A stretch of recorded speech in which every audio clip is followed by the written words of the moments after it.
Overall చూస్తే ఇప్పటికే తెలంగాణకు సంబంధించి చూస్తే మాత్రం ఎన్నికల ఫలితాలు ఎలా ఉండబోతున్నాయి అన్నది ఎగ్జిట్ పోల్స్లో గతంలో చెప్పినప్పటికీ ఎంతో కొంత ఆశతో కొద్దిమంది మాత్రం అక్కడ పోలింగ్ సెంటర్లకి ఏదైతే కౌంటింగ్ సెంటర్లు ఉన్నాయో వాటికి చేరుకుంటున్న పరిస్థితి చూస్తున్నాం. అయితే తెలంగాణలోని ఖమ్మంలో ఒక ఆసక్తికర సంఘటన అయితే చోటు చేసుకుంటోంది. మనం చూస్తున్నాం బీఆర్ఎస్ పార్టీకి సంబంధించిన అభ్యర్థులతో పాటు ఏజెంట్లు కూడా తిరిగి వెళ్ళిపోతున్నట్టుగా మనకు సమాచారం అందుతోంది. దానికి చూస్తే ఎందుకంటే ఏదైతే అక్కడ ఉన్నారో గెలిచే అవకాశం లేదు అనుకున్నప్పుడు అక్కడ ఎందుకు పోటీ ఇవ్వాలనుకున్నారా లేకపోతే వేరే రీజన్స్ ఏమున్నాయో తెలియదు, కానీ మొత్తానికైతే అభ్యర్థితో పాటు అక్కడున్న ఏజెంట్ కూడా తిరిగి వెళ్ళిపోయినట్టుగా మనకు సమాచారం అవుతుంది. దానిపైన పూర్తి అప్డేట్స్ మా రిపోర్టర్ అందిస్తారు. ఉపేందర్, ఏంటి అసలు ఏం జరిగింది? ఖమ్మం నుంచి అభ్యర్థితో పాటు ఏజెంట్లు కూడా వెళ్ళిపోతున్నారంటున్నారు. ఏంటి మీ దగ్గర ఉన్న అప్డేట్ ఏంటి?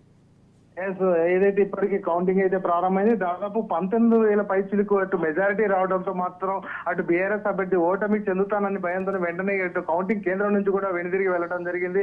ప్రధానంగా ఇప్పటికే ఏదైతే 3 పార్టీలు ప్రధానంగా అటు బీఆర్ఎస్, బీజేపీ, అటు కాంగ్రెస్ పార్టీలు ప్రధానంగా నువ్వు నేను అంటూ ప్రచారం చేసినప్పటికీ ఇప్పటికే ఏదైతే తొలి రౌండ్ ప్రారంభమయ్యేసరికి 19,000 మెజారిటీతో రావడంతో మాత్రం అటు కాంగ్రెస్ అంటే బీఆర్ఎస్ అభ్యర్థి ఏదైతే సిట్టింగ్ స్థానంలో ఉన్నటువంటి ఎంపీ నామా నాగేశ్వరరావు కూడా అటు కౌంటింగ్ కేంద్రం నుంచి కూడా వెళ్లిపోవడం జరిగింది. ఇప్పటికే అతనికి సంబంధించినటువంటి ఏజెంట్లు అందరూ కూడా బయటకు వెళ్ళిపోతున్న పరిస్థితి కనిపిస్తుంది. ఎందుకంటే ఎక్కడ కూడా అక్కడ మ్యాజిక్ ఫిగర్ అంటే లీడ్ ను కొనసాగించే ప్రయత్నం లేదు. కనీసం వాళ్ళకి ఎక్కడ కూడా డిపాజిట్ కూడా గల్లంతయ్యే పరిస్థితి అయితే కనిపిస్తుంది అని చెప్పేసి వారైతే ఆవేదన వ్యక్తం చేస్తూ అయితే బయటకు వెళ్ళిన పరిస్థితి ఇక్కడ కనిపిస్తుంది.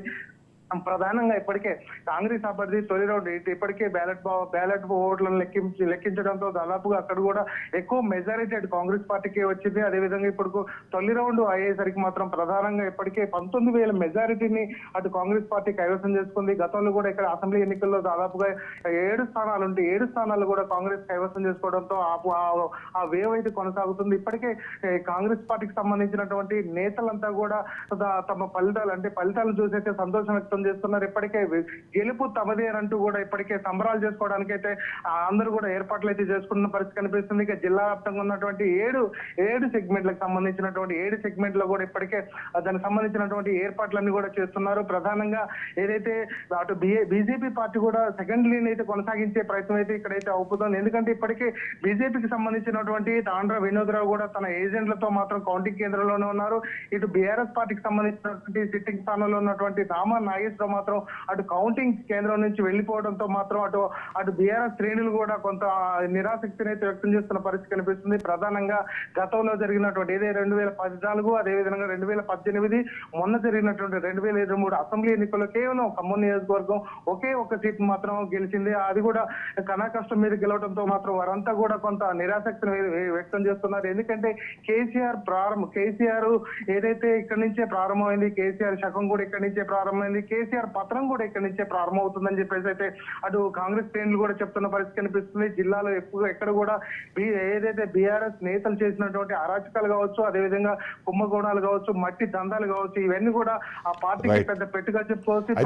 ఇప్పుడు మొత్తానికి ఎన్ని రౌండ్లు పూర్తయినాయి? ఆ 2 రౌండ్లకి 18,000 మెజారిటీ అన్నది పెద్ద మెజారిటీగా కనిపించిందా, లేకపోతే గెలిచే అవకాశము మీరు అన్నట్టుగా అక్కడ ఉన్న అసెంబ్లీ సెగ్మెంట్లో పెద్దగా గతంలో కూడా రెస్పాన్స్ ఏం లేదు కాబట్టి రిజల్ట్స్లో కూడా 2023 అసెంబ్లీలో పెద్దగా అక్కడ పర్ఫామ్ చేయలేదు కాబట్టి ఆ కారణంతోనే వెళ్ళిపోయారు అనుకోవాలా?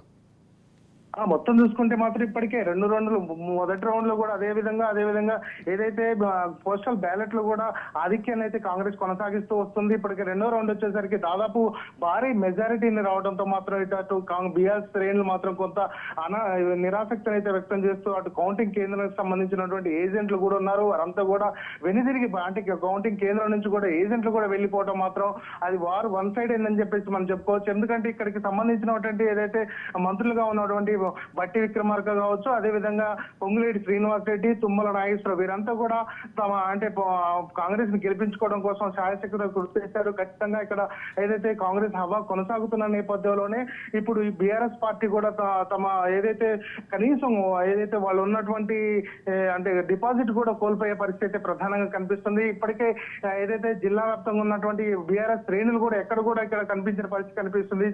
చుట్టుపక్కల కౌంటింగ్ కేంద్రానికి దాదాపు 100 మీటర్ దూరంలో కేంద్రాల్లో కూడా ఎక్కడ కూడా అటు బీఆర్ఎస్ నేతలు కానీ బీఆర్ఎస్ సంబంధించినటువంటి నాయకులు కానీ కూడా కనిపించకపోవడంతో అయితే అటు బీఆర్ శ్రేణులు మొత్తం కొంత నిరాసక్తిని అయితే వ్యక్తం చేస్తున్నారు. ప్రధానంగా జిల్లాకు సంబంధించినటువంటి నేతలంతా కూడా కనుమరుగైన పరిస్థితి కనిపిస్తుంది. ప్రధానంగా ఇక్కడ ఉన్నటువంటి జిల్లా అధ్యక్షుడు తాతా మధు, అదేవిధంగా జిల్లా నాయకులంతా కూడా ఇక్కడ కౌంటింగ్ కేంద్రం నుంచి అయితే వెళ్లిపోతున్నారు. ప్రధానంగా ఇప్పుడు కాంగ్రెస్ అయితే మరో మూడో రౌండ్ కూడా కొనసాగుతుంది. మూడో రౌండ్ లో కూడా ఎక్కువగా ఆధిక్యత మాత్రం అటు కాంగ్రెస్ అయితే కొనసాగిస్తున్న పరిస్థితి ఇక్కడ కనిపిస్తుంది.